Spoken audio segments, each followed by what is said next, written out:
Yo, what is going on? What's going on? There's a World Cup, yeah? Yes, let's go! We're fucking sick!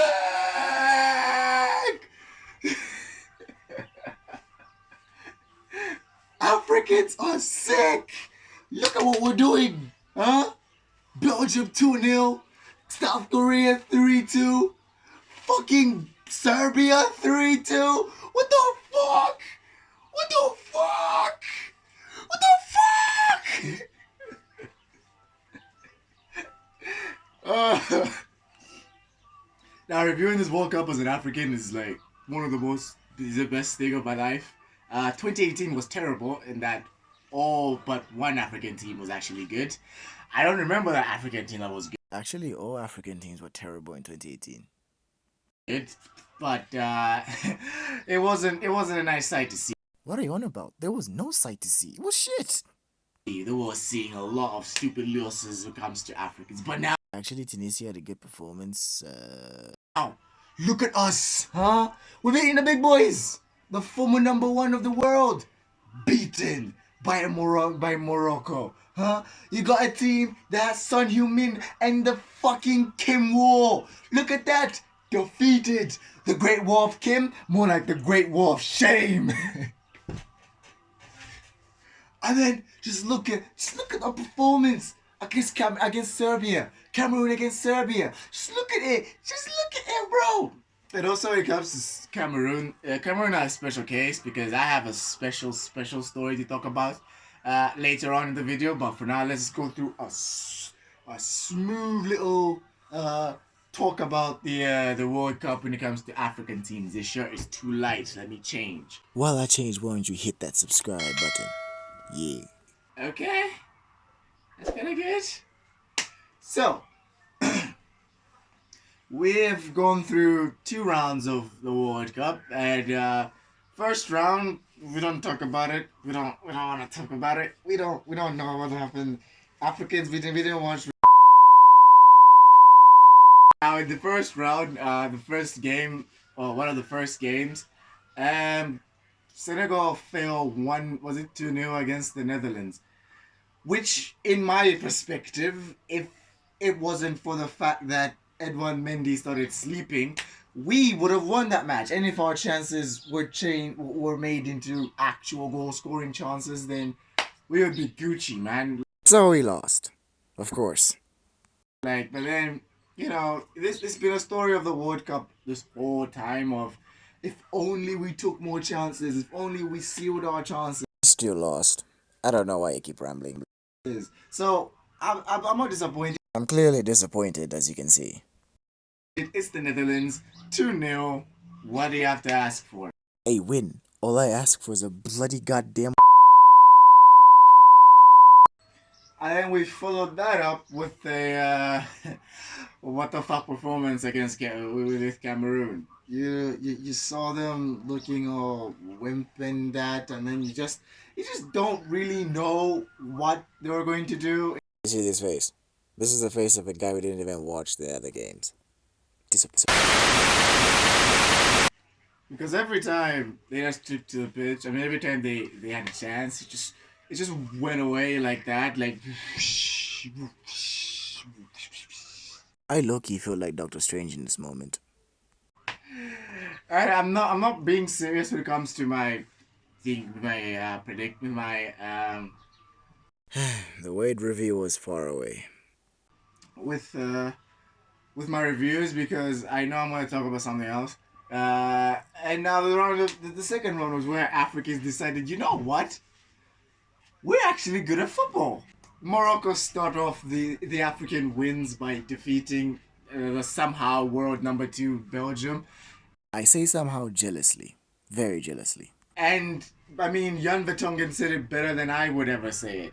They are just too fucking old, man. I mean, just look at the defense. The defense adds up to 78. 78. That's supposed to keep them a clean sheet? Bullshit. You have a goalkeeper who's been around since I knew what football was. I mean, you just have At this moment, I realized I am a child. extraterrestrial players in that. Even players like who are actually good, like Eden Hazard is far past his best, which I'm actually sad about. But it's just a team full of old people, and Lukaku wasn't even in that team. That would have made the bunch of old people look good. Because don't get me wrong, Batshuayi is shit, but I didn't expect him to be that shit. I mean, the reason why we've been convinced that they are actually that Belgium is pretty good is because of Lukaku. Lukaku carries Belgium every single time. They carried them onto the World Cup of 2018, the Euros. I mean, he just keep carrying them. He just keeps carrying them everywhere he goes. Because I mean, like, fuck, flipping heck, they're not even good anymore. But that now is not discrediting Morocco's win. Morocco did good. They dug in. They shithoused their way into victory. And of course, the man who's retired more times than I have, Hakim Ziyech, comes up with a man in a match performance and just desecrates them, man. Shit. And then on we came into Ghana versus Korea, which I actually watched the first half of it. I saw Salisu's goal, and it was not a goal. Now hear me out here. Hear me out. VAR looked at the goal and took less than 1 minute to decide whether it was a goal.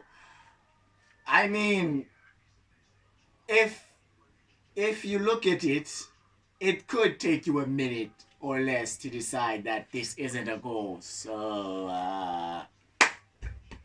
and then the 2-2, and no, I'm just kidding.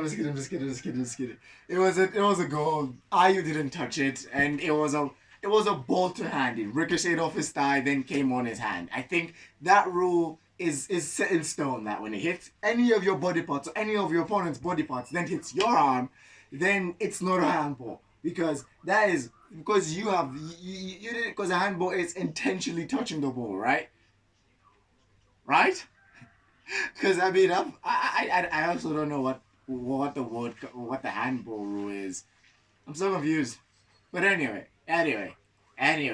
So Korea dug in and brought the match to 2-2 right at the end, but then this is Africa. We wait until the last minute to do everything, huh? And that's how we scored the third, and it was done, set, and match. We win. We have a chance. I mean, Ghana have a chance to exit, to go to the round of 16. Same as Senegal if they win against Ecuador, and somehow the Netherlands drop points against Qatar. So I'm praying for you, Qatar. And and the 3-3 thriller and the 6-goal thriller that was Cameroon versus Serbia. We saw goals here. We literally saw Abu Bakar do the oh. You know it's about to go down when an African man who's nearly 35 does that. I mean, I was just waiting for him to pull off this. But yeah, that was a great match. It was goal after goal after goal after goal, which I don't know if it's a good thing or a bad thing. But to be honest, who gives a shit? Because what I'm about to tell you is something way more important than their win. In that Samuel Eto'o has got too much power in Cameroon. Yeah, no shit.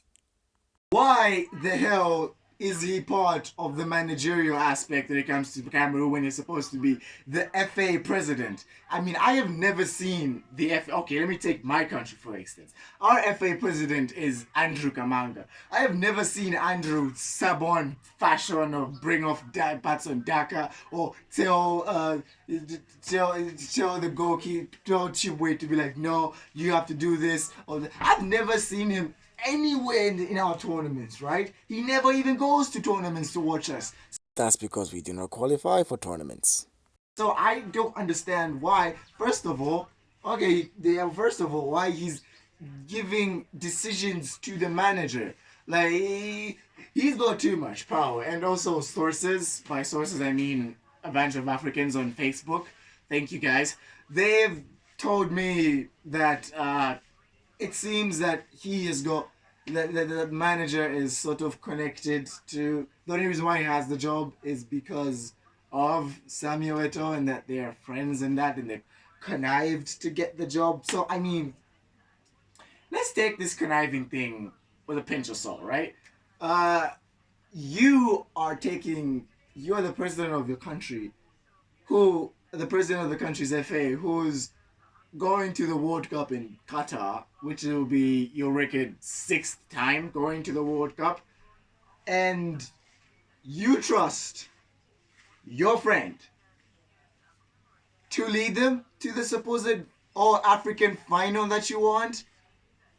Really, bro? Like, are we being for real here? Nah, I'm gonna just. Are we being for real, bro? Your friend. You trust your friend that much? I don't trust my friend to text one of any female in my phone, and you trust your friend to lead your country?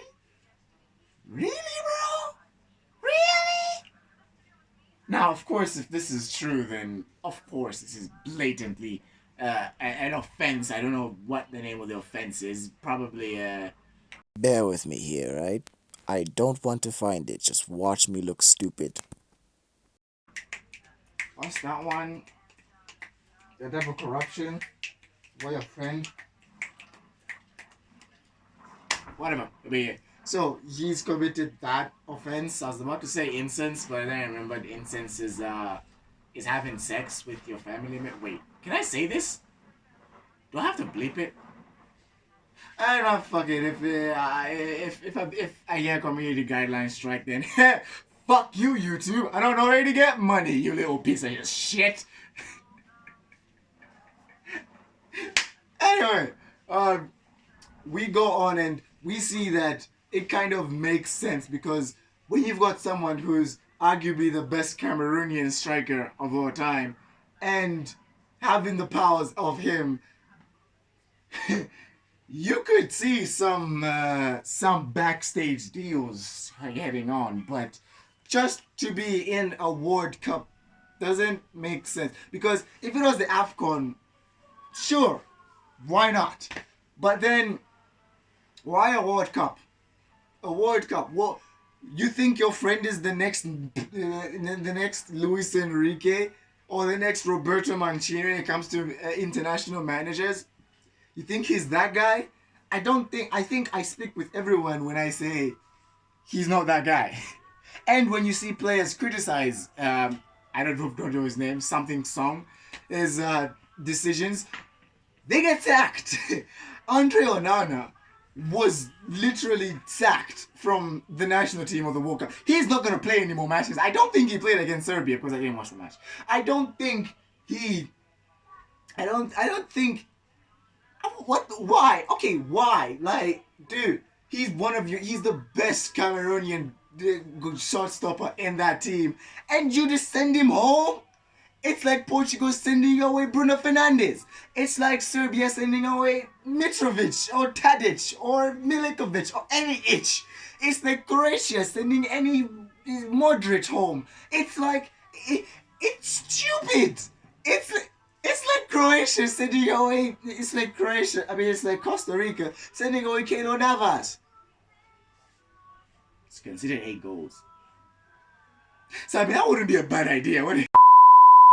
But it's so stupid. Yes, yes, you can say in the statement said that he was questioning the managerial, he was questioning the manager, and you're not supposed to do it. But I mean, when it's for the good of your team, you kind of have to question the guy.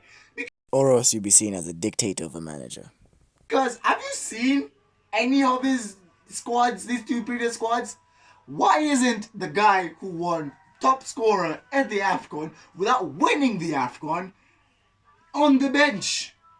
Why? You've got 2 good strikers, right? Choupo-Moting and Vincent. Why don't you play a 4-4-2? Play both of them if you want both sides of the coin. But no! You put one on the bench and you start one. This isn't bench one, start one, and sell one. This is fucking your country's ass! Just don't.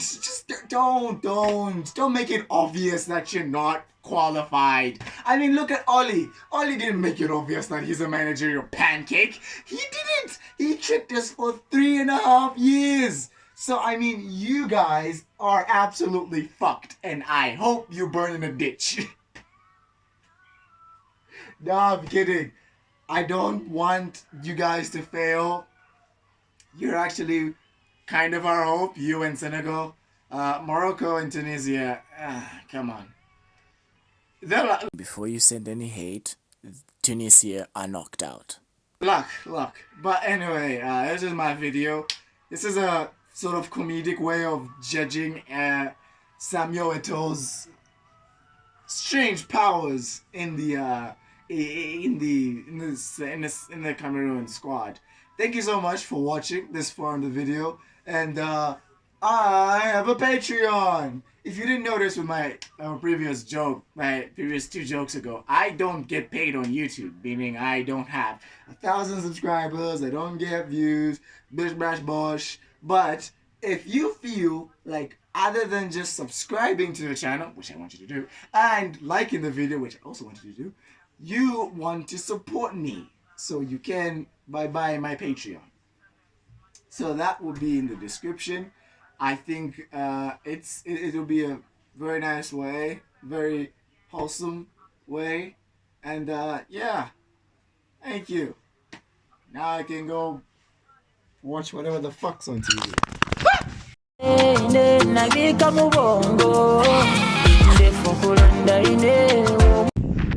Why did I do that? Why did I do that?